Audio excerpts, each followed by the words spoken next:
Was Napoleon Bonaparte a visionary leader who revolutionized Europe or a ruthless conqueror who brought death and destruction?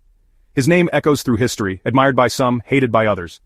But what's the truth? Let's find out. Born in 1769 on the island of Corsica, Napoleon wasn't from a powerful aristocratic family. He was a commoner with nothing but ambition. As a young man he excelled in military school, showing a strategic mind far beyond his years. When the French Revolution erupted, he saw his chance. While France was in chaos, he rose quickly through the ranks, proving himself in battle after battle. By 1799, France was exhausted from years of revolution. The people wanted stability. And that's when Napoleon made his move. He staged a coup and took control of the government. Soon he crowned himself Emperor of France. But what made him truly remarkable was his ability to outthink his enemies. His battle strategies were legendary. From the stunning victory at Austerlitz to the bold invasion of Russia, Napoleon rewrote the rules of warfare. But was he a hero or a villain? Napoleon didn't just fight wars, he changed the world. He introduced the Napoleonic Code, a legal system that still influences modern laws.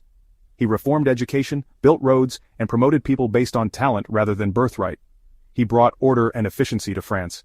Even in the lands he conquered, he introduced new ideas about governance and equality. In many ways, he was a man ahead of his time. But there's another side to this story. With great ambition comes great destruction. Napoleon's thirst for power knew no bounds.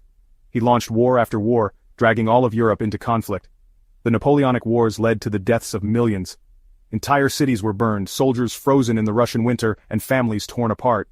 And despite fighting for freedom, he reinstated slavery in French colonies, a dark stain on his legacy. Then came his greatest mistake. In 1812, Napoleon made the ultimate gamble. He invaded Russia. He marched in with 600,000 soldiers. But less than 100,000 made it back.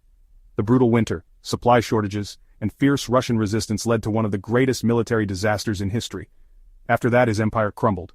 He was exiled, came back for one last fight at Waterloo, and then gone. Exiled again, this time for good. Napoleon reshaped Europe and left behind a legacy that still exists today. But was he a visionary leader or a power-hungry conqueror? A champion of justice or a dictator blinded by ambition? The truth is, he was both. So what do you think? Was Napoleon a hero or a villain? Let me know in the comments.